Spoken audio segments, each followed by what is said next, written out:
Good evening. My name is Billy Hogan. I'm an alcoholic. I'm a member of the Suburban Men's Group. And now I've told you who I am and what I am and where I belong. I belong in AA. I'm a member. I'm interested in the third tradition. I have a desire to not drink. And I've been here since November the 1st, 1980. So for those 44 years of sobriety, I am beyond grateful. I am just deeply indebted to the higher power, to our program, and to the wonderful members of A&A. My dear friend Stevenson and I met a long time ago, as I was telling our hosts, and we've had a great time all these years. And he's a tireless servant, so I really do appreciate it. And usually I don't do humility and beyond for less than 100 people, but we're bumping right up against it at 99, so that's enough. And I always like to quote Vince Yo. He used to say, "Are there any newcomers?" And somebody put up their hand every time, and we say, "Well, we know you've had a bad year. You know, you've really had a bad year. We know it's not your fault. You know, we know it's her fault." And so I'm a big fan of all the speakers that we've had through all these years. Bob B calls them the great communicators. I think that's a very good description of Chuck C. and Clancy and all of the people that have come before us and to whom we owe an enormous debt. Chuck said that when I mentioned 44 years, Chuck C. said that if he'd have known it was going to be his last drink, he believed he'd had two. And I kind of think of it that way as well. Also, I had no idea that you know, it was going to be this long between drinks. And so I am very grateful about that, though. I just had my birthday. And in fact, my home group is celebrating my birthday tonight. But I volunteered, and I never turned down a legitimate AA request. So I'd rather be here, and I'm so glad that you all have allowed me to join with you. I'm not here because I have any spectacular message or because I think I'm enlightened in any way. I'm here like one beggar talking to another about where the bread is. And it's right here. If you're having trouble, it's right here. It's right here in AA. My friend David P., who I noticed Mike is from Buffalo. David P. Likes to joke with me that he wonders what God is planning for me to say tonight. So I don't know. I don't have a clue. But I do know that my sponsor has always told me, Don M., who was my sponsor for 40 years and 5 months, he just passed away last year. Don M. was a spiritual giant in AA and carried the message so faithfully and so relentlessly. He spoke over 2,000 times out of town. That's commitment. And he used to always remind me that my job is not to deliver the message. My job is to carry the message. And I'm really grateful for that, because I may not be delivering any message at all, but I try. And as my paralegal used to say, "Oh yeah, Billy, you're really trying." So my sponsor, Don M., was a spectacular AA. And if any of you have not heard him, please be sure and get on YouTube and listen to Don M. from Louisville, Kentucky. He was spectacular. And he used to say that we could get, as he was dying, actually, in his last year, he discovered that page 20, it says that you could fit all of AA into one very small paragraph. Our very lives as ex-problem drinkers depend upon our constant thought of others and how we can help meet their needs. That's really all I need to know. That is AA in a capsule. And it's a very powerful idea if I'm willing to follow it. And it doesn't say alcoholics. It says our very lives as ex-problem, constant thought of others. So I'm really glad that the directions are very clear in our book and are very clear from my sponsor. My job is to tell you what I was like, what happened, and what I'm like now. My job is not to tell you what it was like. what it was like may be entirely different for you than what it was like for me. We all have our own stories. As Ray O'Keefe used to say, we've only got the one story. You've only got the one story. We drank until we couldn't drink anymore, and then we almost died, or we came to AA, and that's my story. I can quote Don very many times this evening, which I'm going to do with your permission, because his message is so clear. And Don Pritch used to say that a spiritual message is a clear message. And Don's first message that he liked the best was, you can never be discourteous and spiritual at the same time. And that's very, very important to me, because I don't know what spiritual looks like very much, but I got a real good idea what discourtesy looks like. And I don't want to be that way. I have been many times. I'm a 6'2", 225 pounds. And I was a divorce lawyer and a union labor lawyer, and kind of a bully sometimes. And Don was mightily unimpressed with it.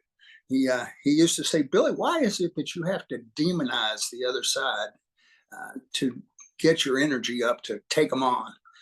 That he had never had any of those problems. He had never found those sharp practice or that misconduct that I was tend to find. But anything that I have that's worth repeating, I learned from the members of AA that I've tried to mention some of today. One of his big ideas was there are no big deals. He and I owned a company when he came back to Louisville, Kentucky 42 years ago, and he didn't have a quarter, and we needed to get him a car, so we started no big deals. And that's one of our main rules. Anytime I make a big deal out of anything other than God and the program, what I'm trying to make a big deal out of is myself. And I do truly hate that phrase, because it just goes all over me like a wet blanket. And I know when I'm trying to promote me, and it's not our way to do promotion. But I have a tendency to. Stevenson used to call me Cecil B. DeHogue. I was a promoter, and I like to put together deals and put together shows, and we had a lot of fun with it. But of course, I was always expecting a little bit of acknowledgement. And as Don always says, it was never quite adequate when people would applaud me. Just a little short. But I realize now that I got far more credit than I was ever deserved. I was with Don one time, and he said, Billy, you need to get a hobby. You're really pretty boring. All you do is the law and AA. And so I said, okay, I'll take yours. Don was a Civil War expert, truly an expert. And so I took up his hobby, and we went to a lot of battle sites, and we were in Appomattox one time, and he said, Billy, I think you think this is easy for me, don't you? And I said, yeah, I do. You make it look easy. You're always kind. You're always generous. You're always very helpful to other people. And he said, Billy, I failed 50 to 100 times a day. And I was so lucky that I had so much faith in my sponsor that I believed him. And so failing 50 to 100 times is about spiritually failing. And since I've retired, I can really spot when I'm failing spiritually. He also said that unsolicited advice is always heard as criticism. Always heard as criticism. I stopped giving my 30-year-old little girl advice, and we have a wonderful relationship today. And she used to say, Daddy, don't be lawyering me. And what she meant, I said, I would try to argue her into a corner, and then and she said, don't do that. Now we get along wonderfully, because I give her no advice whatsoever. She's 30 years old, and she doesn't need my advice at all. Don talks about our thoughts, feelings, and beliefs are my disease. There's not even any overlap. They're one and the same. My belief system. Oh my goodness. I couldn't say it out loud when I got to AA, what I believed in. My relationships with women, my relationships with money, my actions were just abominable on a regular basis. I got to thinking about it a lot this year. As I said, I'm retired, but I also have been ill some, and so I've had time to really think. And it occurs to me that I wasn't careless. I was reckless. I didn't care what it cost, who it cost, how much it cost. I didn't count it as an accident if I didn't total the car. And by the way, I'm paying a hell of a price for it now. I've got 9 doctors, and one of them is a pain doctor. All he does is take in my entire spine, which I put through a windshield at about 50 miles an hour. I took a little nap. Well, actually, people call it passing out. And I hit a vehicle at about 50 miles an hour, and it was down a steep hill, just a ski jump. And I took out the windshield with my head, and boy, was that hard on my neck. And that was 44 years ago. And now I see a pain doctor very, very regularly who can do something called aplasia, where they go in and they cauterize the nerves that are in my neck and hopefully stop them from hurting sometimes. Don used to always talk about this gift of life being magical. Look at your hand. Isn't that an amazing tool? It can wield an 18-pound hammer, or it can do cross stitching, or it can do brain surgery. That's amazing. This world is magic. And I want to thank God every day, every breath I hope. I would rather take my last breath than take my next drink. I'll tell you that. I know I couldn't live that way. I just cannot live without AA as the primary force in my life. I'm not saying I do it very well. I fail 50 to 100 times a day, but I certainly have an idea of what the rules would be if I did get a choice of how I was to live, and that is the AA way. And I do get a choice. I get a choice all the time. It's my choice every day. And what is your choice to be? That's what page 53 says. You know, God is everything or He is nothing. What is your choice to be? And I believe that that choice is a wonderful choice. And God doesn't light the way with a searchlight. He lights the way with a pen light. I have to pay attention. I have to pay a little bit of attention. But the best part of AA, I think, and most spiritual pursuits are our stories.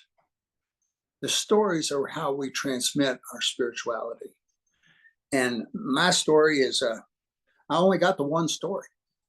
And I don't think it's spectacular enough, but I just got the one. So I will tell you that I was born in Louisville, Kentucky, 77 years ago. It's straight out of The Great Gatsby. As a matter of fact, if you read The Great Gatsby, they refer to the Sealback Hotel in downtown Louisville. And that's the way I grew up, being at those kind of parties and being that kind of pain in the neck and that kind of constantly seeking adulation. And I thought I would get away with it. But the truth of the matter is that my reputation was probably suffering, but I had enough gunpowder that I could get away with murder. I was the chief prosecutor. No cop ever arrested me. I should have been arrested. I got stopped and, handcuffed 5 times, but they never took me in. Oh, it's you, Billy. What are you doing? Billy, we're going to take you home, which was good, I guess. But it probably cost me the last 10 years of my drinking, which was pretty horrendous. And every family has some tragedy. And when I was 6 years old, I was playing catch with my little sister. She was 5. And we were up on a roof where they built out the floor from the middle of the floor all the way out to the studs. And then they put up the drywall. And we were running around on July 23rd, 1953. and I pushed her, and she went through the rafters, and she fell 3 flights, and she was crushed on a concrete floor, and 9 days later she died. And I don't know exactly what that did to me, but I know what it did to my mother. It kind of crushed her motherboard, you know. It just crushed her. Losing a child is fairly unimaginable, and it was impossibly hard on my mother, who also happened to be an alcoholic of my type, Irish. You know, I mean, remember that I'm actually Scottish mostly. Hogue is really, really Scottish, and we came here in 1680, and I wrote a book about it when I retired because it was pretty boring and I didn't have anything else to do. So I wrote a book about our family, and they were actually pretty decent people and pretty respectable. Nothing like me, actually. I remember one time I asked my father, I said, Dad, how in the world did you hang in there with Mother? I mean, from the age of 30 years old, she wasn't even 30 years old till she died at 60. He always was in there, hung in there with her. She was sent away to a treatment center the week after Annie died. She spent about half her adult life in the Institute for Living in Hartford, Connecticut. It wasn't the right place. It wasn't a treatment center for alcoholism. It was a lunatic asylum. And I have to be careful how I say that. It was a mental health provider, not a alcohol treatment place. And so they never detoxed her. And all that time, it was really a tragedy. I had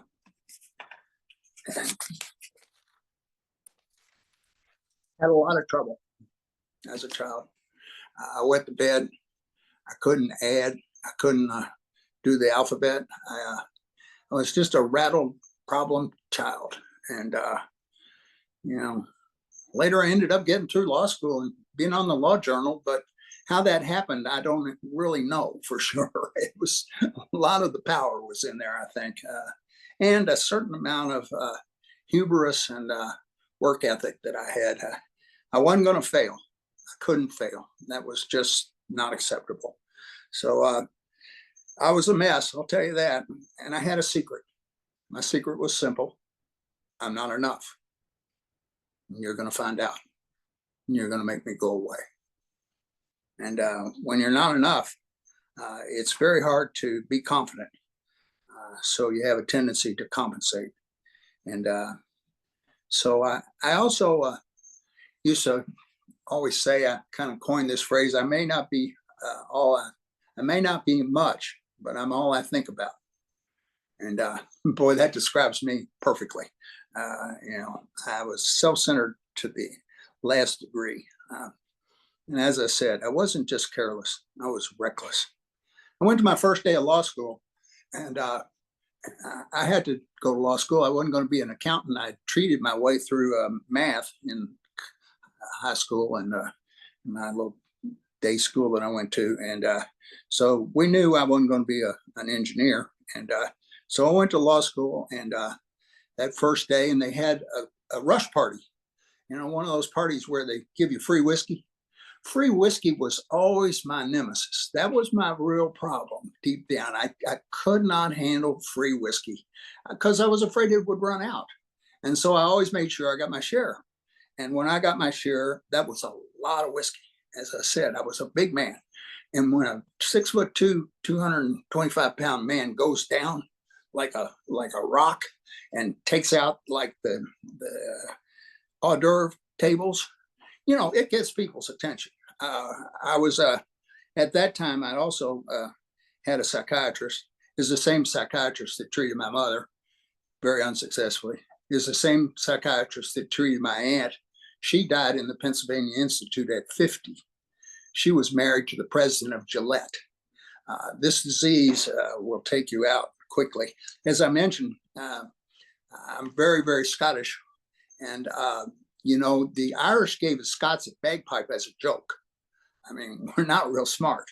We don't get it. You know, we think kilts are formal wear. We think golf's a game. You know, we think bagpipes are music. We're not real smart, but we don't give in. We never gave in to the British, and they lived next door. We never gave in. And that was one of my ways. I wouldn't give in.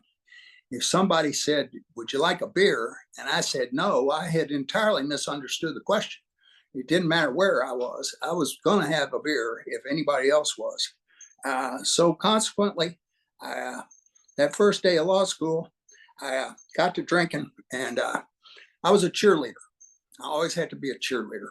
I wanted everybody to come along. I needed somebody to like me, really. It's the truth. I wanted somebody to say, you're a good guy.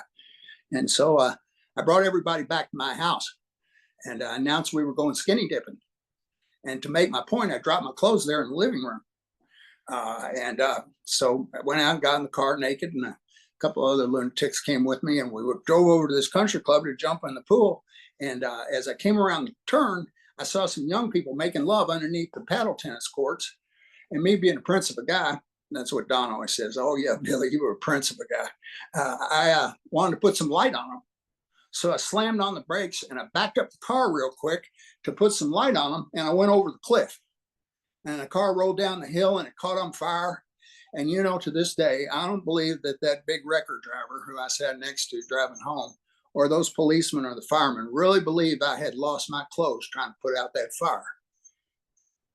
But it was my first day of law school with both my hands wrapped in bandages, because I knew there was a price for drinking.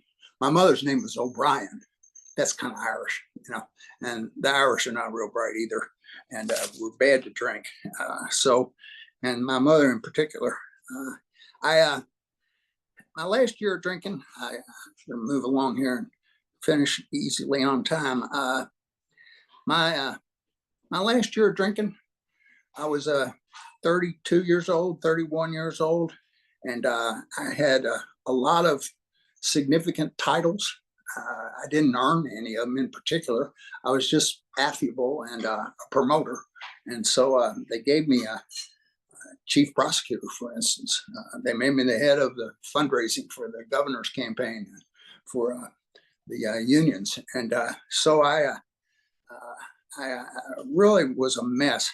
And I also got some benefits from having been involved in the campaign. So I went to Hawaii, and I had a little psychic break.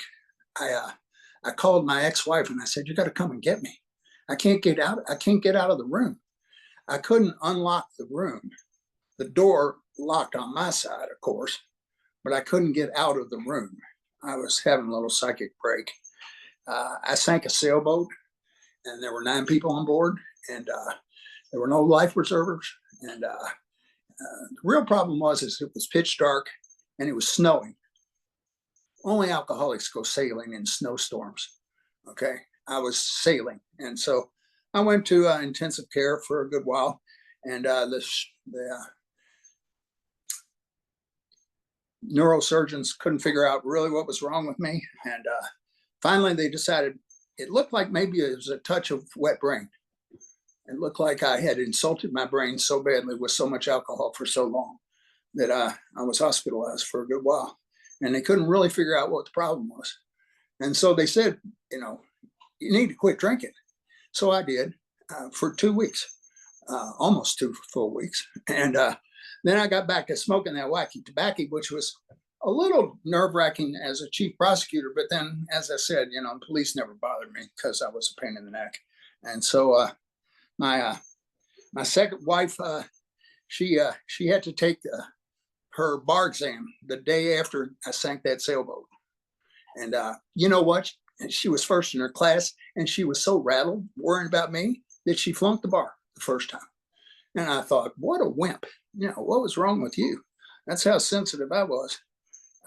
By the way, she went on to pass it in a couple of states, and ended up being Disney's lawyer. So she was pretty bright. She didn't flunk the bar because it was her fault. I was a union lawyer and the chief prosecutor. We could have a private practice. And so Halloween of 1980, I had a date with Wonder Woman. I was in a costume as a streaker, and I thought I should impress Wonder Woman if I could. And so I made up my mind I wasn't going to drink. The psychiatrist had told me he wasn't going to keep giving me the Valium and the Dalamane that he had given my mother and my aunt if I kept drinking, because I kept passing out and having seizures, and it was concerning some people. And so I told him that I may be crazy, but I'm not stupid, and I'm not going to drink on antabuse. I've seen my mother do that, and I'm not going to drink on antabuse. So you give me some antabuse, and that'll be the end of that discussion. And so he did. And it took me a number of years to recognize that it was about 6 or 7 weeks before I could not drink long enough to take the antabuse. So the idea that I really quit on my own, was kind of kidding myself, actually. I quit that night, Halloween night, November 1980. And nothing in my life has been the same.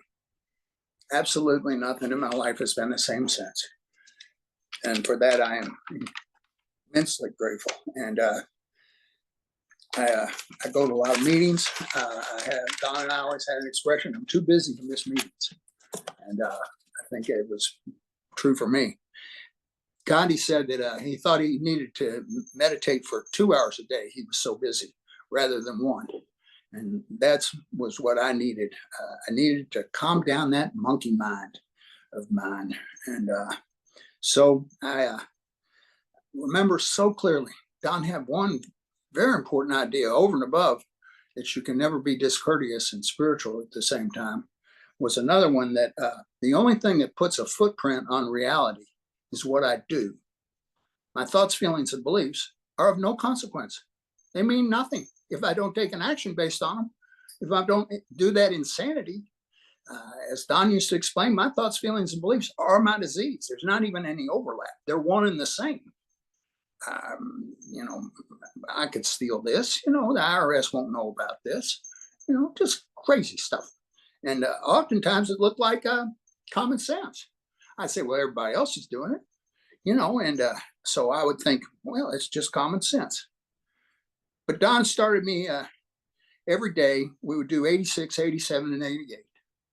And I would ask to have God take away my self-pity. Self-pity is a real problem for alcoholics of my type. Feeling sorry for myself is a real problem. And so I would say 86, 87, and 88 every morning. And Don and I would read Chuck Chamberlain. Now we're going to talk about business. You boys are going to call me a lying mutt, but we're going to talk about business for a while. I'm supposed to help God's kids for fun and for free. And God will take better care of me than I could ever take care of me.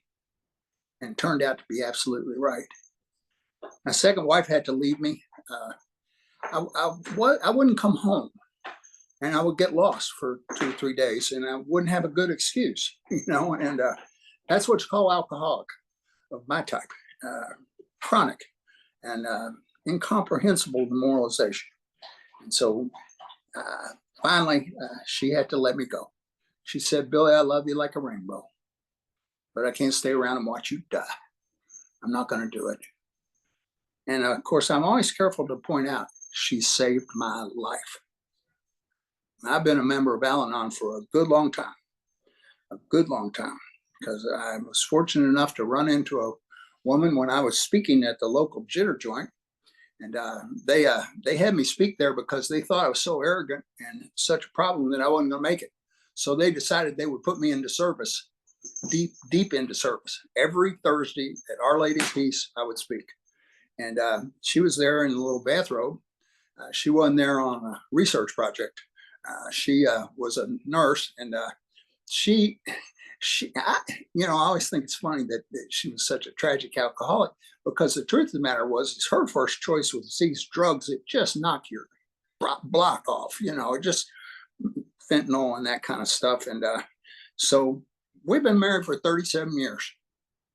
And I got to tell you, some of those years didn't go so well. The first 10, she did great. And actually, she heard Don speak, and that was her last drink for about 10 years. And then some stuff happened, and we had a little girl, and she really didn't want to stop, is what she tells me. I find that hard to believe, but that's what she tells me, and I believe her. And so she would go out doing hard narcotics or doing knockout drinking.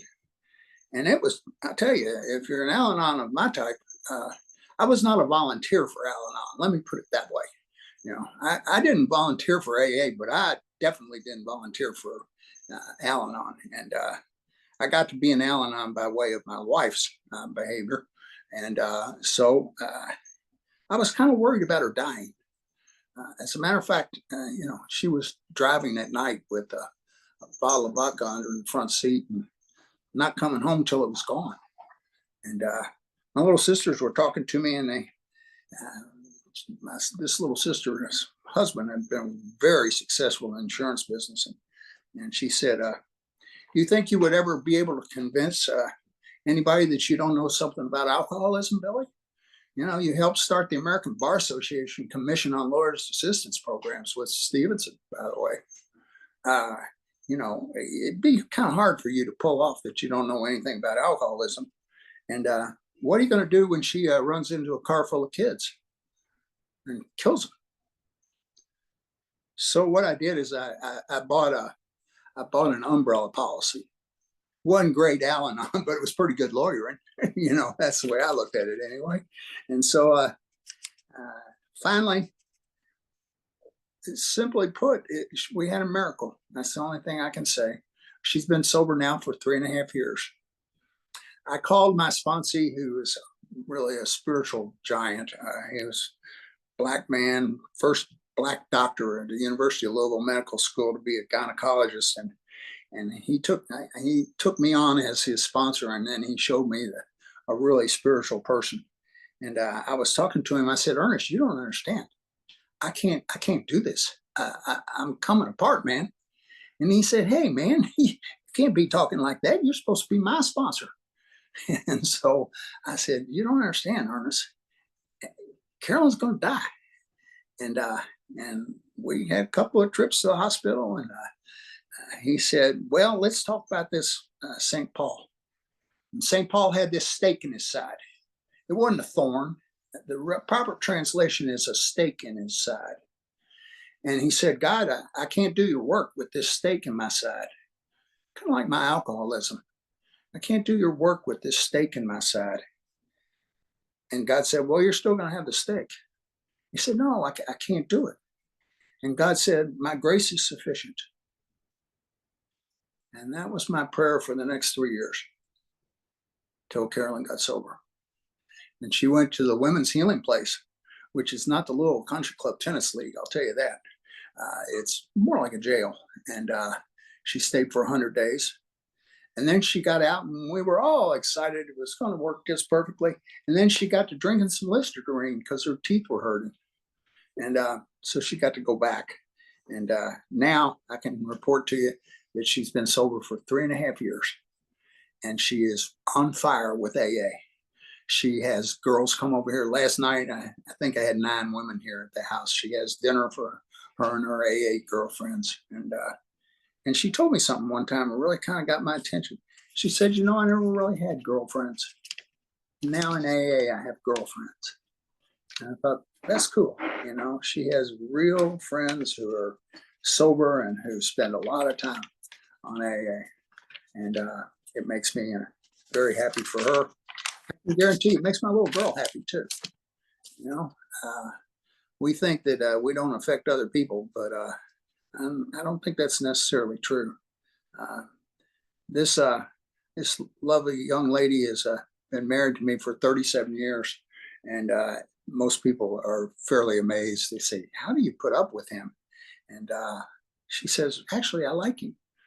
So I feel good about it. And I always end with a thought by Thomas Merton. My mother was a real devout Catholic, Darby O'Brien. I figured that out. And so she was very enthralled with Thomas Merton, who was a Cistercian monk right down the street from Louisville at the Trappist Monastery.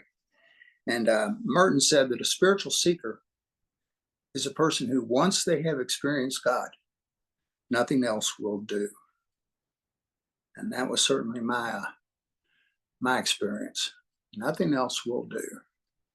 And Don Pritz, who was one of my real heroes in AA, and became friends of ours, primarily because Carolyn put on weekends where Pritz would be the speaker.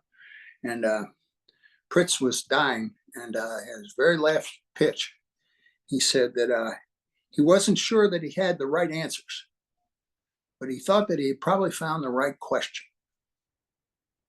Have I made a decent contribution to life? That's what I'm after. That's what I'm interested in. And I always tell the same story when I finish. There was this incredible statue made by Michelangelo of David, and it's 14 feet 6 inches high. It's quite something. And a reporter came up to Michelangelo and he said, "How in the world did you make this statue? It's just fabulous. It's just alive. It breathes." And he said, "Well, I got me this big old block of stone, and I got me some chisels and some hammers, and I chipped away everything that didn't look like David. And with me is a willing block of stone. And AA and our book and you people as the chisels. We've been chipping away everything that doesn't look like Billy Hogue, the recovered alcoholic. And this is what we got so far. Thanks a lot for letting me be with you."